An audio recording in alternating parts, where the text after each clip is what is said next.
All right, welcome to the conversation on the TYT network. Now we've got one of the Young Turks staples, David Dayen. He's been on air guest hosting with us plenty of times. He's the executive editor of the American Prospect, and I wanted to bring him in to talk about both what's happening legislatively with the COVID relief bill, but also what's happening with Biden's cabinet and the battle between corporate Democrats and progressives, because that is what is going to be a major story, if not the major story, in the next 4 years. David, great to have you back on. Oh, great to be here. All right, let's start with the $2,000 checks. So stuff we know, I'll run through real quick. They had a deal for $600 direct checks in a so-called $900 billion relief bill, which is not really $900 billion. The majority of the money is from the old CARES Act. So people should be more accurate about it, but it's a little over $400 billion in new money. And Trump, of course, came in and blew it up. He's just the dumbest man alive. And he said $2,000. If he wanted $2,000, obviously he should have said it earlier in the negotiations where he might have been more effective. Okay, everybody knows that part. Then the Democrats go, okay, great, I'll jump on it. $2,000 it is. And now they force Mitch McConnell to block it. Now here comes the interesting machinations of that, right? So McConnell blocks this first version. Bernie says, all right, well, then I'll block the defense bill. And then we can, have a conversation about you offering us just a standalone vote on this $2,000. And interestingly, Dick Durbin went on television today and said, no, Bernie's wrong. I mean, I agree with him on the goal, but, we should not mess with the Defense Department, the beloved, cherished Defense Department. So one of my conclusions from that, David, is corporate Democrats don't actually want the $2,000 package and direct checks. That Schumer, Pelosi, and Durbin are doing this only because they're positive that Mitch McConnell is going to kill it. If they thought Mitch McConnell might not kill it, they probably wouldn't advocate for it. Am I being too cynical? Well, I mean, I think you're being a little too cynical. Democrats, Pelosi passed the bill in the House. They got 44 Republicans to agree with them. They objected and attempted to get the bill in the Senate. Mitch McConnell, of course, controls the floor. Thanks to Bernie, they're keeping the Senate in session until New Year's Day. And when I talk to sources, close to the Senate, Bernie is well aware that both Republicans and Democrats among the Senate were going to be mad about that. They want to go home and I guess spend time with their families, and they don't want to be in D.C. Having to work on New Year's Eve and New Year's Day. And because of what Bernie's doing, that's what's going to have to happen. He's going to object and force them to sort of bulldoze over him. As far as do they really think they can get $2,000? Well, Mitch McConnell holds the whip hand here, and really actually the Georgia senators hold it, right? Because the only reason we're having this conversation is that on January 5th there's an election in Georgia, and the two Democrats have come out and said, we want $2,000, vote for us and you get $2,000. Now today, belatedly, Kelly Loeffler and David Perdue sort of made a muted grab towards saying, okay, we'd support that if it comes up for a vote. But of course, they can make that happen. They can say to Mitch McConnell, look, I'm getting my butt handed to me here in Georgia, and the only way that I'm going to win this race is if you give me a standalone vote on $2,000 checks on the Senate floor. They're not doing that, and so it's obvious that they're not fully committed to it. Maybe Democrats are committed to it, maybe they're not, but they're using it certainly as a political issue in Georgia, and I would say in a successful fashion. Yeah. I'm all for using it as a political issue. In fact, Rebellion PAC is running ads right now saying, if you want $2,000, you vote for the Democrats. If you vote for the Republicans, you won't get it. That's it. And that's true. And if the Democrats win the Senate, they will have to pass this legislation, even if they didn't initially mean it, because they've gone too far. Correct. That's absolutely correct. So, I mean, what's in Chuck Schumer's head, what's in Nancy Pelosi's head, what's in Dick Durbin's head, a little bit immaterial at this point, right? Because, as you say, they have put themselves in a position where it's going to be impossible for them to step back off the ledge if they actually get the opportunity. Now, what we have as of Tuesday evening is McConnell has set up two bills. One is just the bill that passed the House.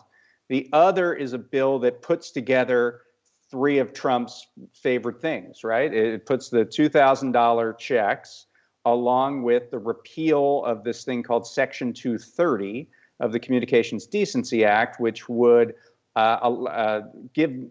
put liability on internet sites that have user-created content. Yeah. It's complicated, but that's essentially what it is. And then the third thing is an election commission to look at voter fraud, and which is a dumb commission, but it doesn't really do anything. It offers recommendations. So the question is McConnell going to even allow a vote on that, his bill that he put poison pills in? I'm not even sure he's going to allow a vote on that. His goal is to run out the clock. The Senate for this session ends on Saturday, right? On Sunday, the new Congress comes into being. And so McConnell's just trying to get to Saturday without anything that passes that has checks in it getting done. Yeah. And that's it. So, David, this is where intent matters. So Loeffler and Perdue have never been in favor of the $2,000 checks. They're not in favor of them now. It's just a matter of politics. When Trump said it, they said it. And they're getting their ass handed to them with those ads in Georgia. But do they want to run out the clock? Absolutely. Are they going to put pressure on Mitch McConnell to have the vote before their election? No, they will not, because they definitely do not want those checks going to actual Americans. Okay. So that to me is super clear. But on the Democratic side, where we have a little bit of a disagreement, and of course, if we disagree at all, that obviously means I just want the audience to know you're funded by NATO and the Clintons. Or maybe we have an actual intellectual disagreement. Okay, so that's not possible. It's not possible. I'm obviously arguing in bad faith. Right. So in all seriousness, though, David, look, Pelosi originally put out the bill as unanimous consent, knowing that the Republicans would block it. Right. So she never actually wanted the bill to pass. Then she gets tremendous pressure. Plus, she sees it working in Georgia, and she thinks, "Oh, I was going to do a show vote, but okay, let's do a real vote." And even that, you needed 2/3. And then she's like, "Oh, but damn, I got the 2/3." Right? And so, well, I mean, I guess she had it all ready to have a vote by majority vote if the 2/3 vote failed. No, I know that. So this was a way to get as many times Republicans saying no to these checks as humanly possible without really changing the timeline. I mean, the vote was going to pass on Monday, whether it was majority vote or 2/3. She was just hoping to get as many times to be able to say, your congressman voted twice against you getting $2,000, or 3 times, or 4 times, or however many times she could get. Well, then I'm going to get into too much detail here for just 1 second, because I agree with you 100% when it came to the 2/3 vote and the majority vote. She was definitely going to do both of those votes, and so I hear you on that. But when she said the first vote and it was unanimous consent, I don't think she had the 2/3 and the majority vote ready. I think she was going for a show vote. But if you have information on that, I'd love to know it. Well, I mean, I said that at the time. Like, UC allows 1 Republican to block it, whereas with an actual vote under suspension of the rules, you force 100 plus Republicans to block this. So I certainly said that at the time, but it was followed up pretty quickly. The fact that Pelosi, within about a half hour of Trump making that statement in the video, had already said, "Let's do it. Let's put the bill on the floor." That was, I think, showed me that political strategy isn't totally dead in the Democratic Party, and whether she was carried along by other forces after that or not, I mean, we got to the place we got to. I mean, it doesn't totally matter to me. Yeah, no. Tell me why you think it matters. Sure. Yeah, because if we are where we are, we both agree we are where we are, and if the Democrats win the two races in Georgia, which I'm now slightly hopeful about, well, they're stuck, and we're going to pass it. Then intent doesn't matter at all as long as the bill passes. Couldn't care less. Happy to give them credit, et cetera. Right? Here's where intent matters. When Bernie goes to actually take real action to try to at least delay things, and especially given that forces Loeffler and Perdue to go back to D.C. and not be on the campaign trail, right. Durbin, et cetera, should be thrilled with that. But instead, they're like, oh, Bernie. And then they say, well, I share the same goal. Do you? Because Durbin earlier in the CNN interview said that he knows that McConnell's putting poison pills into the bill so that it won't pass. And he doesn't have any strategy for getting around that. But yet he's against Bernie's strategy, which makes me think, you don't want this. You don't want this at all. Right. I mean, that may be true of Durbin. I don't think it's true of Schumer. I mean, Schumer has been pretty much in lockstep with Bernie on every step of this thing. Durbin obviously has a belief that giving $730 billion to the military is far more important than $2,000 to the American people. I mean, his actions are speaking pretty loudly here. But his actions, or his words at least, have nothing to do, like it doesn't change what Bernie's going to do at all. Like, Bernie as one senator has the ability to hold this thing up and keep them in session. And whether Dick Durbin likes it or not, or whether other Democrats like it or not, that's what's going to happen, because those are the rules of the Senate. Yeah. And so I mean, we can psychoanalyze Durbin all you want, but the fact is they're staying. No, I got you on that. But there's a reason for psychoanalyzing, because it relates to what's going to happen next. In this particular fight, if some of Democratic leadership's heart's not into it, that means they're going to surrender like they always do. And this is just kabuki theater about the Georgia elections, and they're not going to actually fight for it. Right. My very strong belief is that's what's going to happen. Okay. But even more importantly, David. But you just said that if the Georgia races go the Democrats' way, that we're almost certainly going to see these $2,000 checks, right? That's so right. Whether Democratic leadership wants to or not, we're going to see that. And so that leads to point number 2, though. Mm-hmm. So number 1 is, if they lose either one of the seats, then Durbin's attitude does matter. But even if they win both seats, it matters, because what's going to happen over the next 4 years? And my guess is, over the next 4 years, Democratic leadership will huff and puff and pretend to do things and then get almost nothing done. Even if they have the Senate, I guarantee it's hard for. I'm not going to disagree with you on that at all. I mean, this is going to be a knockdown, drag-out fight for every inch that we can get. The checks situation is almost like it's its own special little thing, right? With everything else, they're going to say we have a 50-50 Senate. We don't have a big margin in the House. It's just difficult for us to line up everybody, and everybody has ideas, and we're going to see a lot of gridlock. Now, at the prospect, the thing that we've been doing is to say that Joe Biden doesn't have to settle for that. That legislative action is only one piece of what Joe Biden can get done for the American people, and the other part of that is executive action. And through the thing that we put together called the Day One Agenda, we have laid out dozens. We've done over 40 articles of things that Biden can do on day one to really make progress. And that goes everywhere from canceling student debt to lowering prescription drug prices to making sure every federal contractor pays at least $15 an hour and gives sick days, and a host of other things. Now, whether or not Biden does that is going to define, because of the tension you're going to see from the Democratic leadership, that's going to define his presidency. So he has the choice to make. The choice is entirely his. He cannot hide behind legislative inaction to presume that nothing else can get done.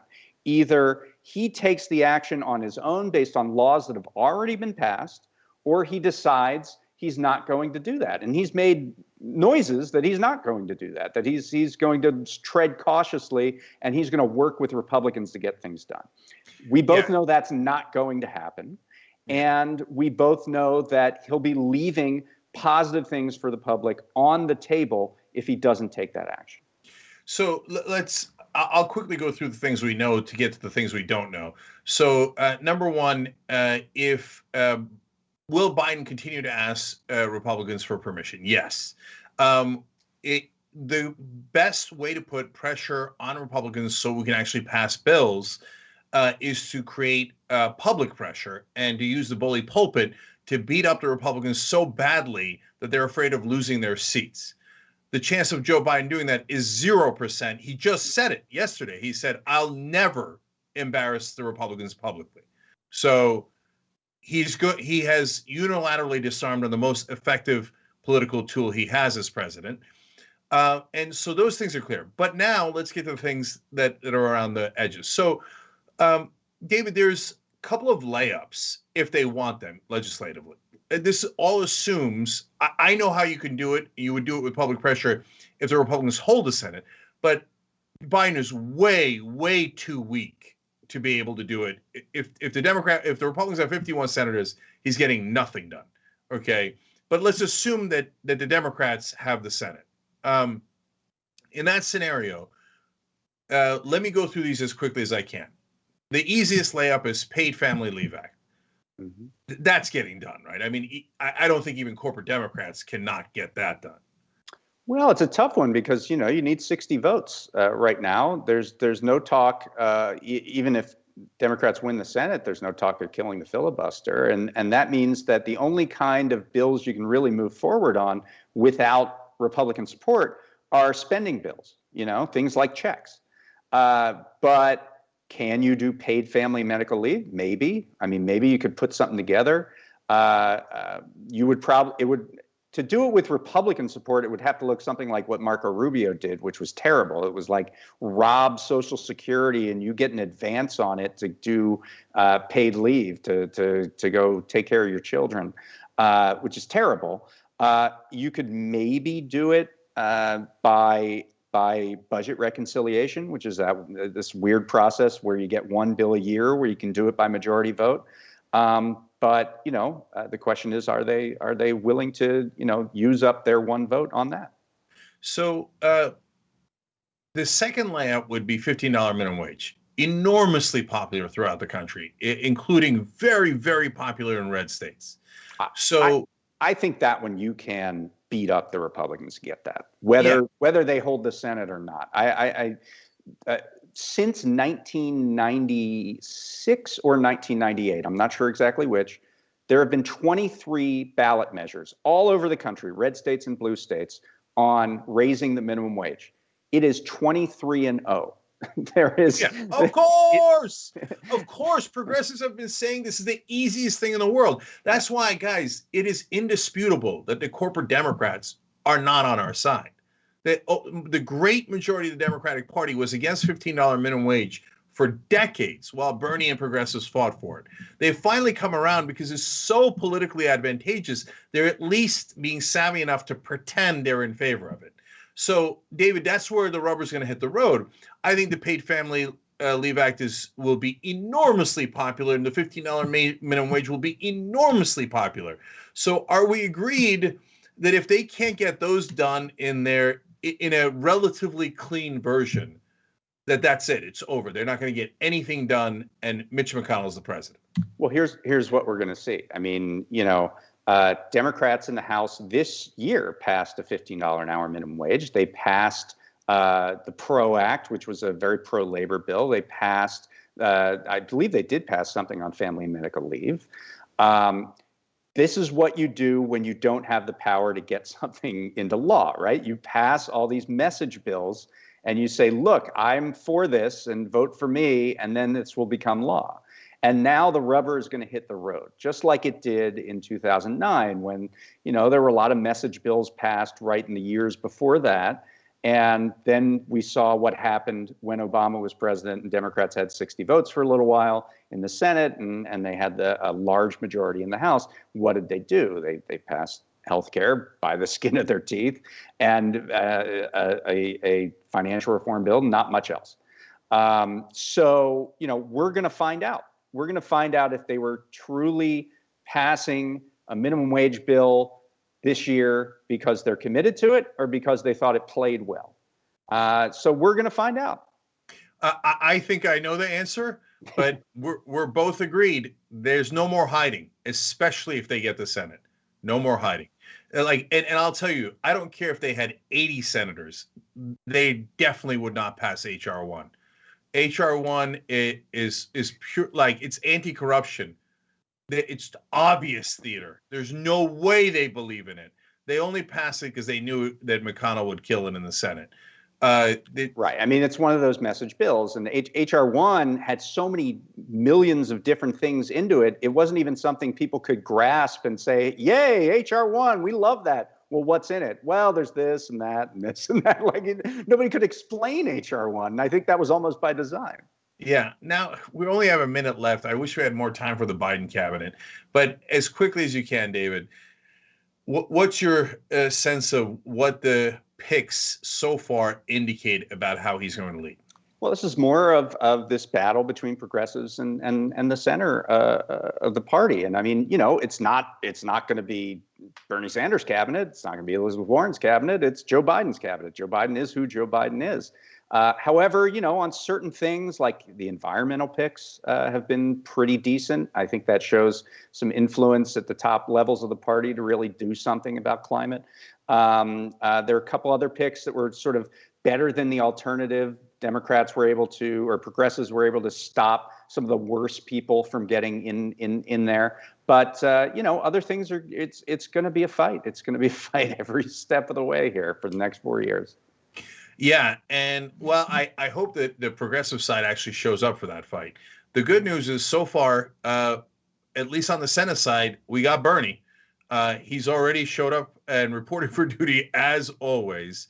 And the other good news is we got Ed Markey. Progressives helped Ed Markey win. And now all of a sudden he's a solid progressive. Ed Markey was on the floor today with Bernie on the floor on Tuesday, talking about these checks. He was the very next person who spoke. Now the progressives in the House have to decide, how long are you going to listen to BS etiquette from Democratic leadership? And when are you going to finally realize, no, we sent you there to fight and you got to fight? Because if they prioritize civility in their colleagues, we're screwed. I mean, the margins that the squad or squad 2 or whatever have in the House are such that they can define what gets done. They are bigger than the margins between Democrats and Republicans. They hold out and nothing gets passed in the House.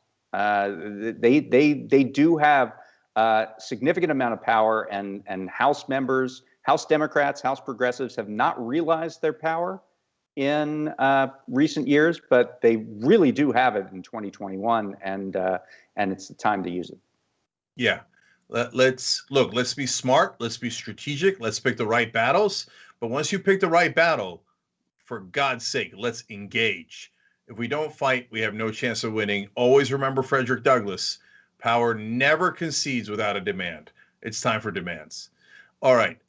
David Dayen from the American Prospect. Great details. Make sure you're checking it out, including his article about how John Podesta is still in charge. So that was another good one. All right. Thank you, David. Appreciate it. All right. Thanks a lot.